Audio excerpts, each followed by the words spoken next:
Mesdames et messieurs, bonsoir. Il y a quelques années encore, on rencontrait ses amis et puis surtout son conjoint de façon tout à fait classique, c'est-à-dire chez des connaissances communes, au travail, en voyage ou bien pendant les loisirs. On se voyait, un contact s'établissait et plus s'y entente. Mais désormais, cette méthode est parfaitement ringarde. Aujourd'hui, pour faire des rencontres, et notamment des rencontres amoureuses, on se branche sur le net. En clair, on allume son ordinateur, avec sa petite souris, on clique sur un forum de discussion. Et là, tout peut arriver avec cette particularité, c'est qu'aujourd'hui, on peut tomber amoureux sans jamais s'être vu. Et ça demande des explications. Anne-Sophie et Laurent, soyez les bienvenus sur ce plateau. Je suis ravie de vous rencontrer. Vous allez, tout au long de cette émission, nous expliquer comment, en fait, on peut être emballé par quelqu'un alors qu'il n'y a jamais eu au préalable un contact, je dirais, réel, physique. Et puis avant ça, permettez-moi encore de vous présenter notre troisième invité de ce soir. Bonsoir. Bonsoir, il s'agit de Pierre Sindelard. Bonsoir docteur, je suis tentée de dire, puisque vous êtes psychiatre. Et qu'en fait, vous allez nous dire comment vous voyez les choses par rapport à la problématique d'aujourd'hui. Quelle est votre analyse de ces rencontres virtuelles, en fait, dont sont tellement friands nos invités de ce soir. Et puis tout de suite, pour démarrer cette émission, je vous propose un premier témoignage. C'est une belle histoire, une histoire qui a démarré tout bêtement sur un écran. Et puis la suite nous est racontée par Wilfred Rebetté et Pierre Châtel. Oh, non, parce que nous, on a le support, donc comme ça, on va voir. Laurent est un Vaudois bontin qui, en tant que mécanicien, travaille dans l'entreprise familiale de machines de cave pour vignerons. Le net s'est révélé très profitable pour ce garçon d'un naturel un peu timide. Ça lui a permis d'aborder, de connaître, puis d'épouser, il y a 6 mois, Alessandra, une Italienne de Latina au sud de Rome, qui par le biais du net faisait elle aussi des rêves d'évasion. Au début, c'était bonjour, ciao, je m'appelle Alessandra, je m'appelle Laurent, je viens de Suisse, d'Italie, etc. Et puis, le jour d'après, on s'est retrouvés aux mêmes horaires sous le canal. Et puis, après, un jour après l'autre, on a vu qu'on était toujours là. On a commencé à approfondir la connaissance jusqu'au moment où, chaque fois qu'on s'est connecté, on allait voir la première chose si l'autre personne, c'est lui, en mon cas, il était là. Au début, on imagine un visage. Bon, la personne nous dit qu'elle est grande, petite, blonde, noiraude, rousse, ça c'est égal. Et en fait, on l'imagine. Quand on parle avec dans l'ordinateur, même si on n'a que du texte devant nous, cette personne, on se l'imagine. On la crée un petit peu comme on a envie aussi. À partir de quel moment est-ce que vous vous êtes vraiment aimé, avant ou après la rencontre? Moi, avant. Avant, parce que je sais que si la rencontre n'avait pas marché, ça m'aurait vraiment fait beaucoup de peine. Parce que c'est une personne à qui on est attaché, c'est une personne dont on s'inquiète si une fois elle n'est pas là, vraiment on aime comme une personne dans la réalité, même si vraiment on n'a pas été à rencontrer physiquement. Mais pourtant, peu à peu, vous avez désiré la rencontrer. Et cette rencontre, elle a fini par se faire. Donc, vous vouliez franchir ce pas et la rencontrer. Oui, bon, les deux, on voulait. Sinon, ça ne serait pas fait. Si les deux personnes ne voulaient pas se rencontrer, une des deux personnes ne voulait pas se rencontrer, c'est clair que la rencontre, elle serait ratée d'avance. Vous étiez très angoissé à l'idée de cette rencontre, avec une personne que vous ne connaissiez pas matériellement. Les deux. Les deux, on était très inquiets. C'est vrai que ça fait un petit peu penser comme les rencontres par petite annonce. À travers Internet, vous avez eu l'impression de bien vous connaître. Lorsque vous vous êtes rencontrés, est-ce que vous n'avez pas dû faire un gros effort d'adaptation, l'un par rapport à l'autre? Bien sûr, il y avait plusieurs nuances du caractère qui n'allaient pas avec lui. Donc, plusieurs fois, on s'est dû mettre à table, dire, écoute, alors maintenant, il faut qu'on change un petit peu parce que ça va pas. Parce que moi, j'avais mes habitudes, lui, les siennes. En plus, un garçon qui vivait toute seule à la maison. Donc, c'était vraiment particulier, tandis que moi, je suis un petit peu plus carré et ça l'est pas. Si vous aviez rencontré Laurent, comme ça, dans la rue, n'importe où, sans l'avoir connu pour Internet, est-ce qu'il vous aurait intéressé? Non. Sincèrement, non. Au moins que, je sais pas, si on se connaissait pas de copains, mais non, ça devait être vraiment quelque chose de spécial. Mais non, sinon, si moi je l'aurais rencontré dans la rue ou dans une boîte comme ça, je l'aurais jamais rapproché. Aller vers lui et discuter avec lui, non. C'était pas du tout mon type.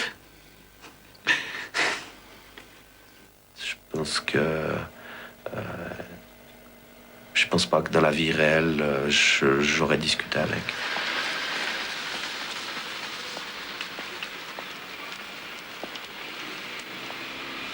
Il a fallu qu'il y ait Internet, ouais, pour qu'on se mette ensemble. Jenny, quoi? Ja, hau. Allez.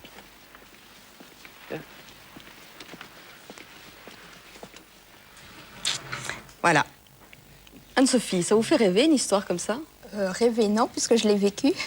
Oui, alors on viendra tout à l'heure Voilà. sur votre histoire. Mais en voyant cette histoire, c'est totalement ce que j'ai vécu. Ouais. L'euphorie des premiers moments, à vouloir voir s'il a tout pris sur l'écran ou pas, et à guetter quand c'est ce qui va arriver.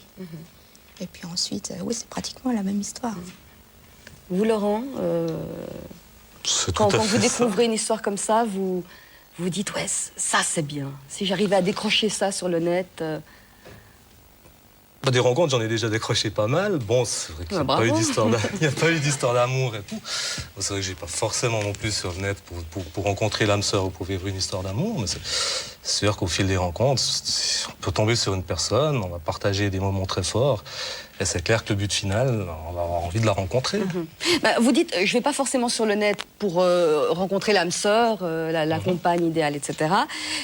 Quand vous vous installez à pianoter sur votre clavier, l'idée que vous avez derrière la tête, c'est quoi? Vous poursuivez quoi comme objectif? C'est de voir du monde, c'est de rencontrer des gens, c'est de voir discuter. Du monde, c'est marrant, non, oui, c'est de voir du monde. Ouais. C'est vrai qu'on se voit, bon, en tout cas sur les sites sur lesquels je vais, donc avec le logiciel de dialogue en direct que j'utilise. En plus, on a de l'image, contrairement à pratiquement tous les autres logiciels, avec du texte. Tandis que là, on a de l'image, donc on peut mettre des images et tout, ça devient convivial, ça devient animé. Voilà, donc plutôt que de sortir au bistrot, aller boire des verres, on reste à la maison, on s'installe devant son ordinateur, et il y a plein de monde. Il y a plein de monde, et on voyage en même temps. Vous, Anne-Sophie, le fait de vous brancher sur le net très régulièrement, tous les jours pratiquement, c'est dans quel but? C'est dans le but de rencontrer des personnes et pouvoir discuter, faire des nouvelles connaissances, que ce soit à côté de chez moi ou à des kilomètres. Ça m'est égal. Et je me trompe si je dis que peut-être vous êtes plus à l'affût que Laurent de dénicher l'âme sœur? Pas forcément, non. Je veux rencontrer des personnes pour pouvoir peut-être faire des nouvelles connaissances sur place et pouvoir sortir plus à l'extérieur après, mais pas forcément l'âme sœur. Alors, l'autre jour, on s'est téléphoné avant l'émission, ce que je fais toujours avec tous les invités, puis j'arrivais pas à vous joindre. Je me suis dit, ça y est, elle est en train de pianoter sur le net, etc. Et puis, vous m'avez dit, avec cette franchise désarmante, j'étais en train de faire du cybersexe. Alors, moi qui suis un vieux dinosaure, j'ai rien compris, j'ai compris sexe, donc je me suis dit, c'est un truc comme ça. J'ai eu une invitation à Vous faire. avez une invitation à faire du cybersexe. C'est quoi le cybersexe? Cybersexe, comment expliquer Oui, expliquez-moi ça simplement, que je comprenne bien. J'apparenterais ça à peu près au téléphone rose. Oui. C'est un peu le dialogue qu'on a par téléphone, on ne l'a pas écrit. Donc c'est faire, je dirais, faire l'amour avec des mots. Ouais. Des mots et beaucoup d'imagination. Ouais. Ça, c'est ce que j'en connais, oui. Ouais. C'est quelque chose que vous avez pratiqué souvent? Non, ou... non. Je l'ai pratiqué, mais pas souvent. C'est pas votre tasse de thé? C'était juste par curiosité. Ouais. Vous, Laurent, vous êtes un... Le cybersexe, c'est pas du tout Pas mon du tout, truc. c'est pas J'en ai eu ça. fait, oui, justement sur invitation et tout. Donc forcément, quand on voyage sur le net, sur les sites qu'on trouve, forcément à un moment donné ou à un autre, on va se faire draguer, on va avoir des invitations directes pour faire du cybersexe. Et ça vient de tous bords, donc ça va être aussi bien par des homosexuels, de tout. Donc je me suis plus fait draguer par des hommes sur le net que par des filles. Il y a plusieurs formes. Il y a cette forme où on se raconte des choses et on s'excite sexuellement, qui sont un peu les masturbations en parallèle. Et puis il y a des cybersexes beaucoup plus sophistiqués, où on est instrumenté, où on a tout un attirail sur soi avoir toute une série de sensations corporelles. Donc ça, c'est Oui, avant l'émission, vous nous avez montré quelques l'avenir photos, effectivement, de d'Internet, cet attirail qu'il faut voilà, pour... qu'on n'aura même plus besoin de se rencontrer physiquement, réellement demain. Oh, le progrès a du bon. Hein. Ouais.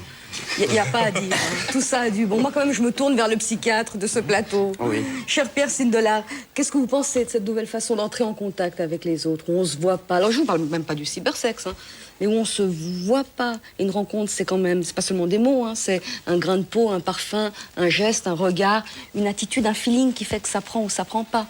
Alors c'est clair que l'Internet sera le premier moyen de communication interpersonnelle demain, qu'il va introduire une révolution dans les rapports humains et donc par conséquent aussi dans les rapports amoureux. Il plonge le rapport amoureux non seulement dans le monde virtuel, mais aussi de l'instantané, de l'universel. Imaginez, on peut plutôt se construire une relation avec une personne qui se trouve à l'autre bout du monde, la vivre quasiment 24 heures sur 24 et rester dans le confort douillet de son appartement. Un des autres aspects intéressants d'Internet, c'est qu'il a développé son propre langage, qui est un langage écrit, mais pas le langage écrit traditionnel. C'est un langage plus avec une dimension orale. On s'envoie en quelque sorte des lettres téléphonées. Et ce langage, s'il est adapté au moment Internet, hein, donc à la connexion, il est par contre plus adapté à la rencontre proprement dite. Donc, il faudra changer de mode de langage. Et puis surtout, je crois que l'aspect principal, c'est qu'Internet est un facilitateur extraordinaire de la rencontre, non seulement par l'usage, le recours virtuel, mais aussi par toutes les protections qu'il offre, la protection derrière un écran, la protection derrière l'anonymat d'un nickname, la protection derrière une nickname, c'est comme un surnom, donc, hein, voilà, qu'on un utilise, surnom. La protection derrière la construction d'une histoire personnelle qui est plus avenante. Et puis aussi, on garde le contrôle. Ça veut dire on peut se brancher, se débrancher quand on veut. Il suffit qu'on allume, qu'on éteigne. Alors, on va donc il y a voir un tout ça contrôle constant. Ouais, mais on va voir tout ça de façon très, très concrète avec effectivement les trajectoires de nos deux invités. Laurent, vous êtes un internaute, puis c'est comme ça qu'on dit, convaincu, même si vous relevez un certain nombre de dérives ou de points négatifs. On va en parler tout à l'heure, mais je voudrais qu'on commence par voir votre portrait, comme ça on sait d'où vous venez, où vous allez, quelles sont vos intentions, etc. Puis ensuite on se retrouve sur ce plateau. Le portrait est lui aussi signé Wilfred Rebetté et Pierre Châtel. Tel un ermite, Laurent s'est retiré à Nérivu, dans le canton de Fribourg. Ayant cessé de travailler pour raison de santé, il vit seul. Elle n'y a guère qu'Internet pour le relier au monde extérieur. Il s'y est fait des amis et peut-être finira-t-il par y trouver l'âme sœur. Peut-être, parce que, à cet égard, il reste sur une aventure complètement ratée. C'est bien dommage, d'autant plus que Laurent est divorcé et que cette rupture, il l'a très mal vécue.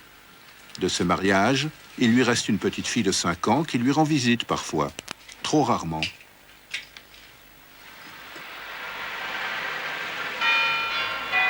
Bien que très isolé dans ce village, Laurent ne désespère pas de retrouver une compagne. En tout cas, ses contacts sur le net sont très prometteurs actuellement. Quelque chose se prépare.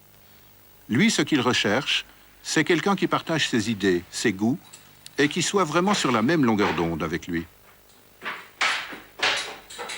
De temps à autre, Laurent se risque à mettre le nez dehors, histoire de prendre l'air. Ça ne le gêne pas de vivre reclus dans ce petit village où il ne connaît pas grand monde, car il l'a voulu, cette solitude, qui lui apporte un sentiment de liberté. Même au bistrot, Laurent reste seul dans son coin, ayant hâte de regagner son antre pour y retrouver ses lointains amis sur le net et, qui sait, une compagne qui émergerait enfin du virtuel. Ouais. Elle commence à bien émerger du virtuel, hein, cette campagne. Bien émergé. Laurent, on l'a en chair en os, c'est-à-dire c'est plus virtuel du tout. C'est Patricia qui a eu l'amabilité de venir de Rouen pour assister à cette émission. Alors Patricia, tout à l'heure j'échangerai quelques mots avec vous, mais je voudrais d'abord que Laurent nous parle un petit peu de vous et de votre rencontre sur le net avant la rencontre, je dirais, physique. Comment ça s'est passé? Tout à fait par hasard. Ouais. Non, c'est-à-dire qu'avec Patricia, on s'était déjà croisés, mais sans vraiment discuter. Et un soir... Sur l'écran, hein, sur l'écran, tout à fait. Et un soir, je dois dire que la discussion était très mal partie. Et finalement, on a passé 4 heures, 5 heures le premier soir, 4 heures le lendemain, 4 heures le surlendemain. Et qu'est-ce qui vous a séduit chez cette jeune femme que vous ne connaissiez pas encore C'est que très vite, on est parti, on a été très profondément dans la discussion, et ça s'est retrouvé que vraiment on avait les mêmes goûts, on voyait la vie la même chose, et on avait vraiment beaucoup trop de points communs quoi, pour que les choses elles en restent là. Quoi. Alors il y a eu ce pas qui a été fait hein, de se voir. Bah oui, comme nous venons approcher, je l'ai invitée. C'est une bonne occasion. C'était une très bonne occasion. Alors vous êtes venue en Suisse, Patricia. Oui, tout à fait. J'aimerais que vous nous disiez dans quel état d'esprit vous étiez quand vous étiez dans le train, en disant bon ben voilà, je vais mettre un vrai visage sur des mots que j'ai lus, des émotions que j'ai lues. Comment vous vous sentiez? Curieuse et inquiète. Oui. Curieuse, je me demandais comment... Bon, j'avais reçu sa photo, donc je n'avais pas trop de surprise. Mais bon, quand même curieuse, parce qu'on a toujours une appréhension quelque part, dans le sens que, bon, beaucoup de gens se cachent derrière l'ordinateur, comme on disait tout à l'heure, mais aussi, beaucoup de gens mentent aussi. Ils disent qu'ils sont comme ça. Oui, ils s'inventent en fait une personnalité ou des caractéristiques. Ouais. Et inquiète dans le sens, est-ce qu'il allait être là à la gare quoi. Est-ce qu'il allait être là à la gare? Pourquoi vous pensiez ça? Qu'il pourrait ne pas être là? Il est très courtois. Parce que moi j'ai déjà eu un cas comme ça où je me suis déplacée, bon pas très loin de chez moi, à Paris, où j'ai attendu et la personne n'est jamais venue quoi. Donc là je me disais, là je vais quand même, bon je vais en Suisse quoi. Donc en plus avec mon fils, donc bon il fallait... Mais ça, c'est bien passé. Oui, très, très, très bien. La confrontation, pour vous, Laurent, de l'idée, l'image virtuelle de Patricia et de la vraie image, Ça s'est fait sans problème. Ça correspondait vraiment tout à fait.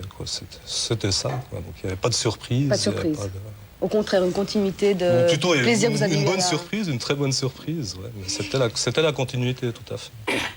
La question que je me pose, c'est... bon, alors, vous vous branchez sur le net pour faire des rencontres, etc. Est-ce que c'est pas plus simple, puis je dirais plus authentique, plus sincère, de vous tourner, comme on l'a vu dans le portrait, vers votre voisin de bistrot, ça peut être une voisine, puis de nouer la conversation? Qu'est-ce qui change entre les deux approches, les deux démarches? Ce qui change, c'est clair, c'est sûr, comme le disait monsieur tout à l'heure. C'est vrai qu'on est protégé, on est chez nous, on est dans notre petit cocon. Il n'y a pas toutes les barrières du physique, des petites mimiques qu'on peut avoir, de la gestuelle qu'on peut avoir et tout. On est protégé. Je ne cherche pas forcément à mettre un visage sur la personne qui est avec moi sur le net. Mais on est protégé, ça reste anonyme. On peut appuyer sur stop quand on veut. C'est vraiment un univers très, très protecteur. Mais en même temps, on peut vous raconter n'importe quoi. Je veux dire, Patricia, il se trouve que c'est une fille très chouette, mais à l'autre bout du fil, vous pouviez avoir un garçon de 11 ans boutonneux qui est en train de jouer avec vous. Exactement. Exactement. On est d'accord. Tout à fait. Et vous vous retrouvez à la gare à attendre une jeune femme qui vous paraît charmante. C'est sûr. C'est arrivé, pas à moi personnellement, j'ai des connaissances, ça arrive à Patricia, ça arrive à d'autres et ça arrivera encore. C'est sûr qu'il y a énormément de monde qui sont là, surtout pour se défouler. Pour eux, l'Internet, c'est un exutoire, c'est un défouloir. C'est-à-dire qu'ils sont tellement coincés dans la vie de tous les jours qu'ils vont venir se défouler sur le net. Donc ils vont venir se passer leur nerf sur le réseau, sur tout le monde, sur tous les gens qu'ils vont pouvoir rencontrer sur le net. Mais alors comment vous faites pour pas tomber dans les mailles du filet de ces gens-là? C'est l'expérience, c'est l'habitude au fil des années. Les gens, à leur façon de s'exprimer, aux props qu'ils vont mettre. Donc les props, c'est une petite image qu'on peut mettre qui va nous représenter. On va pouvoir les repérer à ça, on va pouvoir plus ou moins les jauger à ça.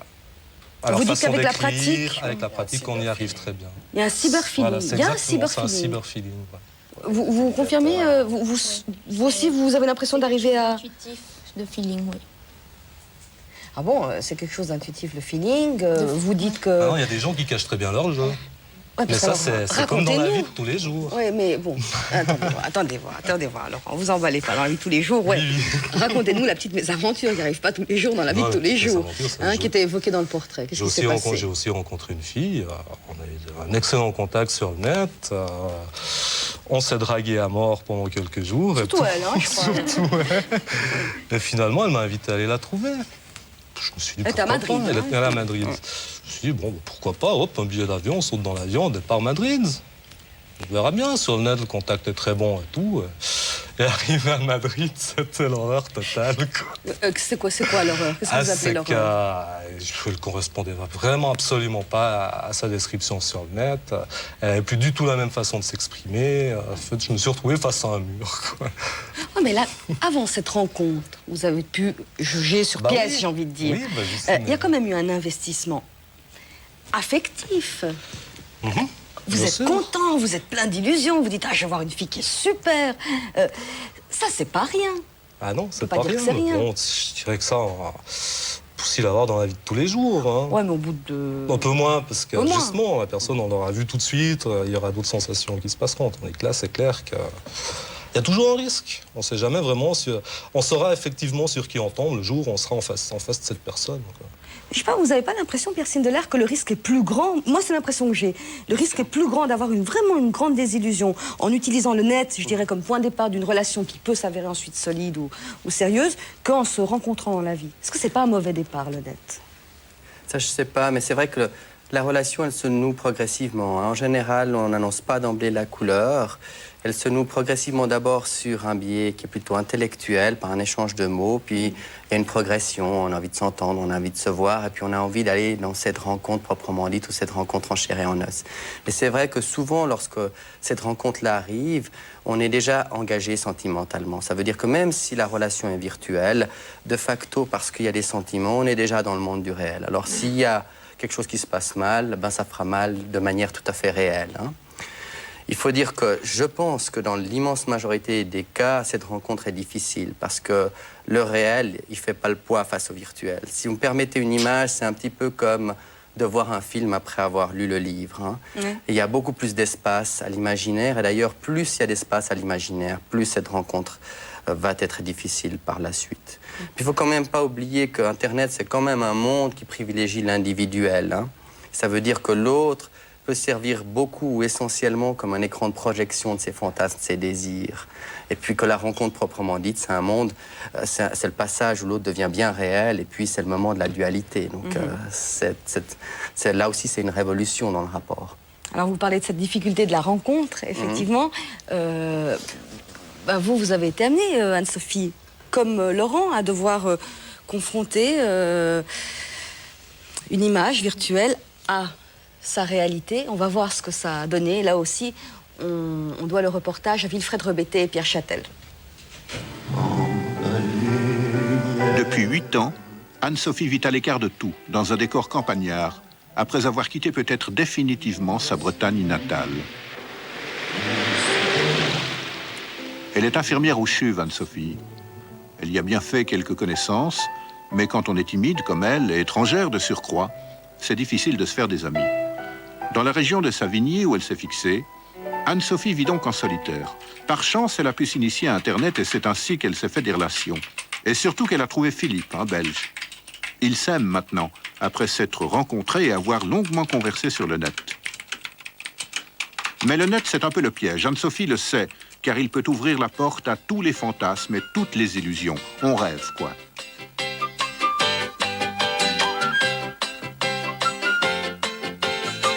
Entre Philippe et elle, le passage du virtuel au réel s'est d'abord fait dans le bonheur. Mais la relation ne s'est pas construite sans quelques durs rappels de ce qu'est vraiment une personne dans la vie réelle. Il a fallu cesser de planer et voir les choses en face, cesser d'imaginer, de fantasmer et de rêver. C'est ainsi seulement que ça peut marcher. Salut mon amour. Ça va bien et toi?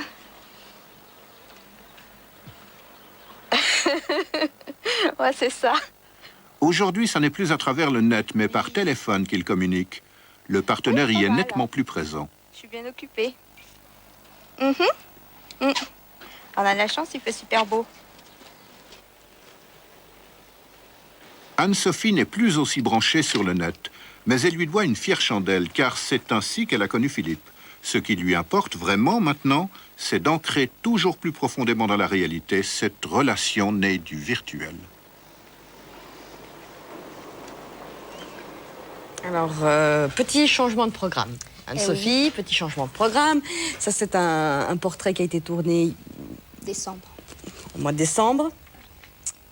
Et puis depuis, il y a du nouveau. Depuis, il y a du nouveau dans le sens où je l'ai quitté. Donc voilà, l'histoire est finie. Qu'est-ce qui, dans ce mois et demi là qui s'est écoulé, on passe de « Ah mon amour, comment vas-tu » etc. à « Ben voilà, je l'ai quitté ». Qu'est-ce qui s'est passé? Ce qui a fait, c'est que le temps, entre décembre et, je dirais, fin janvier, on s'est vu beaucoup. Donc, on a appris à plus se connaître.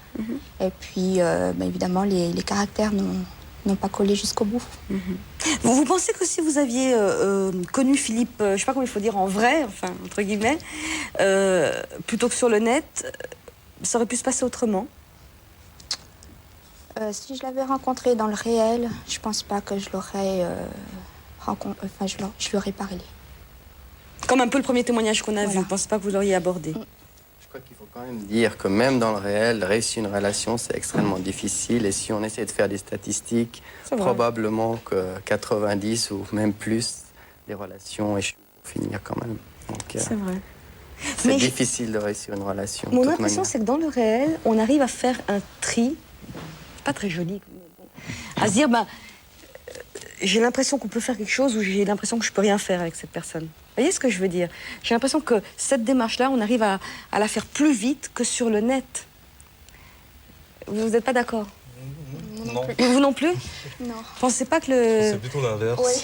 Ah ouais? On a beaucoup plus de facilité sur le net, et on va aller plus vite au fond des choses, au contraire du net. Oh, mais alors, attendez voir. On va voir avec l'histoire d'Anne-Sophie, parce que avant la rencontre, avec Laurent, c'est vrai que c'est à partir de là où les choses... Avec Laurent, pardon, je voulais déjà vous marier, vous voyez, avec Philippe. Et à partir de là, les choses se sont un petit peu dégradées. Avant ça, il y a eu tout le contact virtuel. Alors, comment il s'est passé, ce contact? Parce que le tri, là... Il y a eu un contact virtuel durant à peu près 4 mois. ouais. Où là, C'était long, hein? Là, c'était un petit peu l'euphorie, l'imaginatif. C'était, je dirais, une rencontre amoureuse imaginaire. Ouais. Avec quand même un pied dans le réel, dans le sens où on se parlait au téléphone, on s'envoyait des photos et on s'écrivait aussi sur Internet. Vous étiez amoureuse à ce moment-là? Oui. Et alors, au moment où vous l'avez rencontré, je crois que vous vous êtes mis d'accord sur un point de rencontre en Belgique. Là, comment ça s'est passé? Alors, j'étais très excitée de le rencontrer, très heureuse. Et en même temps, je dirais, angoissée de pas d'avoir la possibilité de ne pas trouver la personne que je connaissais virtuellement. Et en fait? La seule surprise que j'ai eue, c'est qu'il était beaucoup plus grand que ce que je pensais. Mais autrement, tout le reste collait. Et c'est quoi comme sentiment C'est comme si on retrouvait quelqu'un qu'on a connu? Voilà. ou Le sentiment que j'ai eu en le rencontrant pour la première fois, c'est... Je l'avais quitté la veille et puis je le retrouvais. Je le connaissais déjà. J'ai pas eu à découvrir la personne. Donc il n'y a pas eu de phase d'adaptation? Non. Vous étiez amoureuse avant, Ouais. vous avez rencontré Philippe, et puis voilà, c'est une prolongation naturelle Ouais. À la première rencontre, vous êtes même embrassés sur la bouche, je crois. Oui, donc c'était vraiment tout de Oui, suite... c'était tout de suite pour du vrai, quoi. évident, c'était logique. Et alors maintenant que cette histoire est finie, Anne-Sophie, dans le reportage on disait vous avez un petit peu délaissé le net. Bon, non, vous y êtes revenu. Oui. Est-ce que vous allez continuer à chercher quelqu'un sur le net? Je cherche pas spécialement quelqu'un sur le net. J'ouvre la porte à la possibilité de rencontrer quelqu'un sur le net, mais ça m'empêche pas d'aller voir aussi à l'extérieur, de sortir. J'ai les deux possibilités qui me sont offertes. Et quand vous êtes sur le net, j'aimerais savoir comment vous vous comportez. On parlait tout à l'heure des bluffeurs, hein. Il y a des gens qui se déguisent derrière leur écran. Est-ce que vous racontez tel que vous êtes, ou bien est-ce que vous adoptez des personnalités diverses, peut-être en fonction des interlocuteurs? Non, sur l'écran, je suis très spontanée et je me livre telle que je suis. Avec l'humeur où je suis au moment où j'écris. Ça peut être triste, ça peut être joyeuse, ça peut être... tout se ressent dans ce que j'écris. Et les gens savent me dire, ça va pas aujourd'hui, ou t'as l'air très, très contente aujourd'hui, qu'est-ce qui se passe? Tout transparaît par les mots. Je crois que vous... ensuite, vous faites des espèces de catégories, Oui, c'est sûr, je classifie après les gens que je rencontre sur Internet. Il y a les amis proches avec qui je vais parler pour un oui, pour un non, juste pour le plaisir de leur demander des nouvelles ou avoir une conversation plus poussée. Il y a les gens que je vois, une rencontre d'un soir, on va dire. Je vais parler avec eux une fois et puis après, je ne vais plus du tout les revoir, plus jamais les revoir. Il y a les gens À creuser. à creuser exactement, que je mets dans ma liste parce qu'ils m'ont paru intéressants lors d'une conversation. Et puis, je me dis, j'ai peut-être envie de les revoir plus tard pour une deuxième conversation et puis peut-être les mettre dans ma liste d'amis. Ouais. Vous, Laurent, comment vous procédez et surtout, est-ce que vous vous livrez avec la sincérité Oui.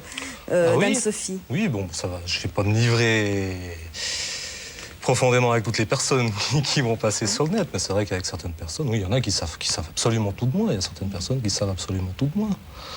Mais ça se fait aussi en fonction de l'humeur, en fonction de ce qu'on ressent de l'autre personne. Et tout. Mais actuellement, les seuls amis que j'ai, c'est des amis que j'ai rencontrés sur Internet. Les seuls amis que vous ayez, Ouais. c'est des gens du net. Et certains, vous ne les avez pas vus. Certains, je les ai jamais vus et je les verrai probablement jamais. Maintenant, j'ai perdu la semaine passée ma meilleure amie, qui était une amie que d'Internet, que j'ai jamais rencontrée dans la vie. On a eu une relation purement amicale pendant plus de 2 ans. Bon, elle vient de s'éteindre, malheureusement. C'est l'occasion d'avoir une petite pensée pour elle, du reste. Et il y en a, non, il y a des gens que j'aurais jamais envie de rencontrer. On s'entend très bien sur Internet, ça se passe très bien, on a des bons moments de déconnade. Je préfère en rester là, quoi. J'ai pas vraiment envie de les rencontrer en vrai. Si un jour ça se fait, tant mieux. Si ça se fait pas, je vais pas être plus malheureux pour autant, quoi. Qu'est-ce qui, à votre avis, personne de l'art caractérise, je ne sais pas si on peut dire comme ça, des utilisateurs du net? Est-ce qu'il y a un dénominateur commun, un point commun? Je crois que je vais vous faire une réponse assez sommaire. C'est qu'en général, ils ont moins de 35 ans, ils ont beaucoup de temps de libre. Donc en principe, ils sont en général célibataires.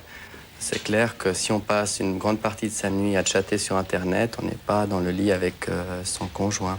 Et vous passez des heures, hein, tous les deux, il faut bien le dire. C'est sûr. On a souvent eu tendance à dire que c'était un endroit un peu réservé pour les handicapés sociaux et puis que c'était un espèce d'antidépresseur. Alors, je crois qu'il peut servir comme source de compensation, mais c'est vrai qu'une personne qui a des phobies relationnelles, elle devra quand même se confronter à son angoisse pour pouvoir rencontrer la personne en chair et en os. Sinon, elle va rester cantonnée à devoir jouer la relation plutôt que de la vivre dans la réalité. Un autre aspect important, c'est peut-être de parler de l'effet addictogène du net. C'est vrai qu'il n'y a rien de plus séduisant que de se retrouver dans le monde du virtuel où quasiment tout est permis.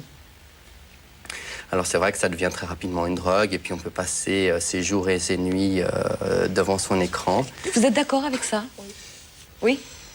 Oui, maintenant on peut pas faire vraiment tout ce qu'on veut sur le net. Non, mais vous êtes d'accord qu'il y a une forme d'addiction, comme dit Pierre? Oui, non, c'est sûr, c'est sûr. Vous le parce vivez que aussi forcément, comme quand ça? on passe 4 heures à 5 heures par jour, enfin je dirais plutôt par nuit, parce qu'on le fait surtout la nuit, vu que c'est aussi là où c'est le moins cher. C'est vrai que moi personnellement, 1 jour, 2 jours maximum sans être Et t'as de connecté, manque quoi. ensuite, hein? C'est vrai qu'il y a une population qui a été un peu étudiée, on commence à l'étudier, c'est celle des net addicts. Net addict. Net addicts, comme on les appelle aux États-Unis. À peu près la moitié de cette population souffrirait de troubles psychologiques. Puis l'autre moitié serait saine. Mais Internet a réponse à tout parce qu'il offre même des sites pour aider ces gens à se sortir de leur addiction et à se guérir. Bientôt, vous n'aurez plus de boulot. Peut-être. Pierre, c'est Internet, maintenant, Ou alors on se met on à sera tous aiguiller. sur Internet déjà en train de donner des conseils. Peut-être.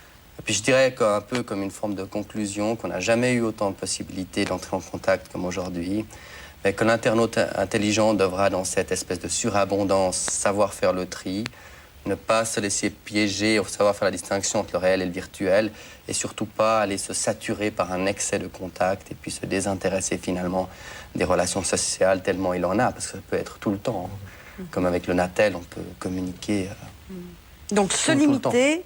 Et puis, lorsque l'on abuser. utilise, voilà, ne pas abuser. Et lorsqu'on l'utilise, arriver à développer, comme vous disiez, ce cyberfeeling. Le cyberfeeling, ouais. Dire là, on se moque de moi, là, je peux y aller, là, etc. Quels conseils vous pourriez donner? Parce que c'est vrai qu'on peut que constater que le net est en pleine expansion, que ces forums de discussion, même si c'est pas encore la ruée, commence à bien se développer. Par exemple, vous, Laurent, qu'est-ce que vous voudriez dire à un jeune qui dit tiens, mais là, j'ai découvert une source de contact incroyable? Comme toutes les bonnes choses, déjà, il faut pas en abuser. Ben voilà ce que vous disiez, Pierre. Faut quand même garder les pieds sur terre. Faut garder la tête sur les épaules. Faut quand même quelque part faire un petit peu attention. De toute façon, on risque rien. Et puis il y a même des sites qui vous donnent des conseils, je crois. Comment entrer en contact, comment pas se faire piéger. Voilà, et même, je Il y a dirais, même des sites qui vous profilent pour pas que vous ratiez la première rencontre. Enfin, j'officie un peu comme C'est surveillant. hallucinant. Donc j'officie aussi comme surveillant, bénévole, et en tant que surveillant, on est aussi là pour ça. On est aussi là pour faire un peu la police, pour surveiller, pour aider les gens. C'est notre rôle. Donc on nous appelle des Wiz. Donc Wiz de Wizard, des magiciens, et les fées pour les filles. Et c'est notre rôle, c'est de surveiller, c'est de faire la police. Donc s'il y a des gens qui sont vraiment trop malhonnêtes et tout... Vous faites le ménage, quoi. Comme on le dit dans le langage, on les tue carrément. Quoi. Donc, c'est joliment dit. Donc, on les tue, on les éjecte, c'est fini, terminé. On peut faire en sorte qu'ils ne reviennent plus sur ce site à vie. Ça a la vertu d'être clair. Voilà. Donc on a aussi accès à tous les codes et tout. Donc les gens qui sèment vraiment la merde, pour parler vulgairement, on a les moyens de les retrouver. Donc on va remonter avec les codes et tout, donc on va savoir où ils habitent, on va avoir leur adresse, leur numéro de téléphone et tout. D'accord. Anne-Sophie, quel conseil vous pouvez donner à un jeune qui vous dit « mais moi ça me tente ta démarche là du net pour faire des rencontres ». Le conseil que j'aurais à donner, c'est de garder en mémoire les petites antennes qu'on a. C'est-à-dire que quand vous rencontrez quelqu'un sur l'écran, il y a de toute façon un sentiment qui passe. Quelque chose qui représente. Cette personne-là m'intéresse, cette personne-là, je la trouve bien, j'ai envie de continuer à la voir. Cette personne-là, non, au contraire, je veux plus du tout lui parler. Une espèce de garde-fou, comme voilà, ça. Il y a un feeling qui passe, et puis il faut le garder en tête pour, au cas où la conversation continue, d'une façon ou d'une autre, à un moment ou à un autre, ce sentiment va ressortir. En tout cas, moi, comme je l'ai dit, je suis un vieux dinosaure, donc je suis très contente de vous avoir rencontré en vrai. Qu'est-ce qu'on peut vous souhaiter, si ce n'est de faire de très belles rencontres, qu'elles soient virtuelles ou bien d'une autre façon. L'important, c'est que vous arriviez à trouver des gens qui vous accompagnent sur votre chemin de vie et puis que vous soyez toujours satisfait. Et merci beaucoup d'avoir accepté de participer à cette émission. Toujours un plaisir, Piercine Delard, de travailler avec vous. Merci beaucoup d'être venu ce soir. Vous savez qu'après-demain, noir sur blanc, dans le matin dimanche, eh bien, vous pourrez retrouver en résumé ce qu'ont dit nos invités ce soir sur ce plateau. Et puis, vous pourrez y découvrir également d'autres témoignages d'internautes qui ont formé des couples ou pas. Et puis, avant de se quitter, je vous invite à prendre note de l'adresse de notre émission. C'est là qu'il faut écrire si vous souhaitez tout simplement assister à ce plateau qui se déroule en direct et en public. Vous pouvez aussi, c'est plus simple peut-être, nous téléphoner au 022 708 95 90. Et puis, la troisième possibilité, vous la connaissez, c'est donc de nous contacter sur notre site internet. Voilà, vous pouvez tout nous dire, faire des réclamations, faire des compliments, ils sont les bienvenus, comme vous voulez.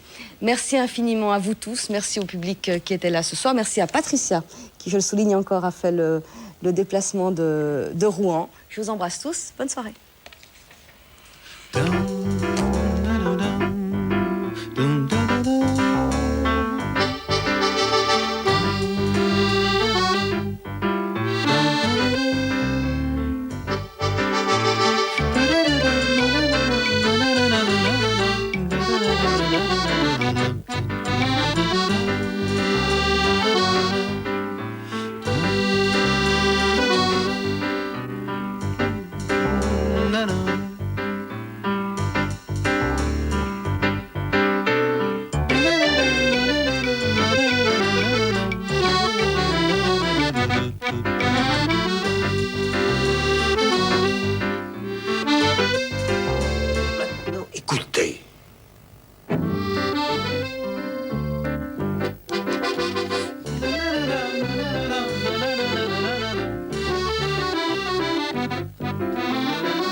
Mesdames et messieurs, bonsoir. Ils ont la trentaine, ils sont jolis, ils sont sympas.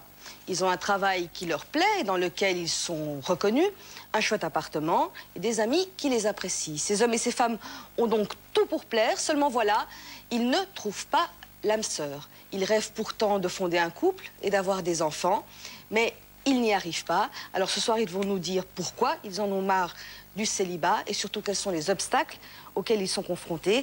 François et Anne-Marie, soyez tous les deux les bienvenus dans cette émission. Alors, vous ne le savez pas encore, vous allez le savoir. On a reçu énormément d'appels de téléspectateurs qui souhaitaient assister à cette émission. C'est dire que la problématique de ce soir semble concerner énormément de monde, donc on attend avec impatience vos témoignages. Et également les explications de notre troisième invité d'aujourd'hui.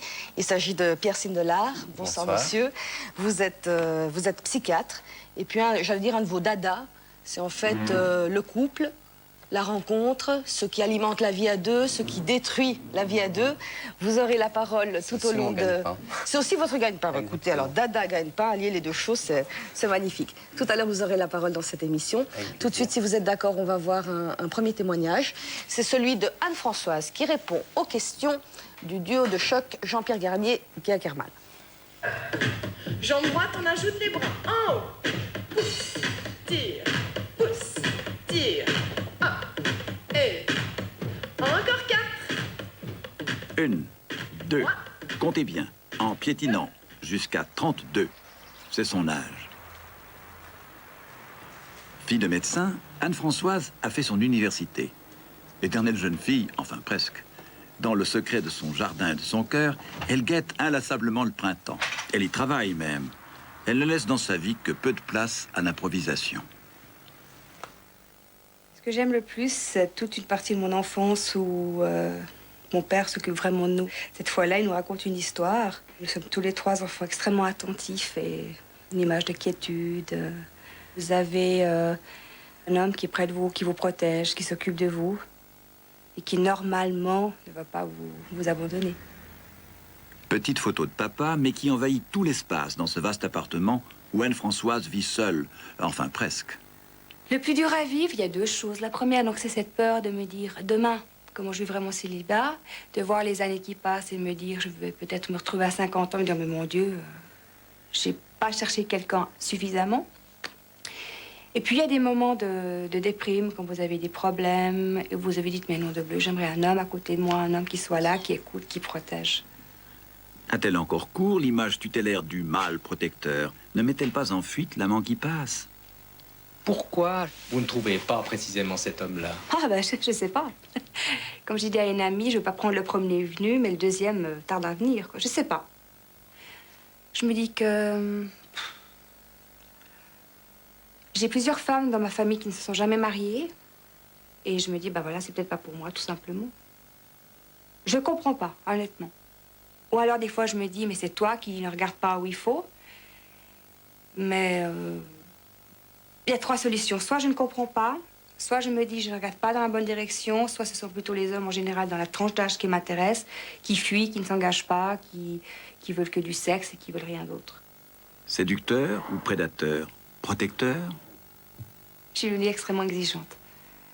Et ça, bon, bah, le prince charmant, ça n'existe plus, donc c'est un peu difficile. J'ai l'impression qu'il faudrait un homme tellement au top qu'il ne peut pas exister. Et j'ai beau me dire, bah écoute, repose-toi un peu par terre, vois les choses comme elles sont. Voilà, quoi. Ah, s'il suffisait d'être lucide pour résoudre le problème. Anne-Françoise ne rêvasse jamais. Elle analyse toujours. Elle ne rêve pas au mariage sans rien faire. Une histoire touchante. Qu'est-ce que vous attendez du mariage? Pour moi, le mariage représente, bien je sais que ce ne soit pas le cas, le fait qu'un homme s'engage, il reste. Je sais, c'est illusoire parce qu'il y a énormément de divorces, mais pour moi, c'est l'idée de maîtresse, si vous voulez, un homme qui vous choisit, qui dit, maintenant, c'est avec toi que je veux m'engager. Ça représente aussi une reconnaissance sociale, parce qu'avec les temps qui passent, j'ai souvent des remarques, mais à ton âge, comment ça se fait que tu sois encore seule ou que tu n'es pas encore mariée? Et ça, c'est très dur à vivre. Et puis le fait de... Oui, ça représente une permanence et une pérennité. Pour moi. Et d'avoir quelqu'un à côté qui vous protège, qui vous soutient, qui vous encadre et qui vous fait reconnaître à travers l'autre, ceci est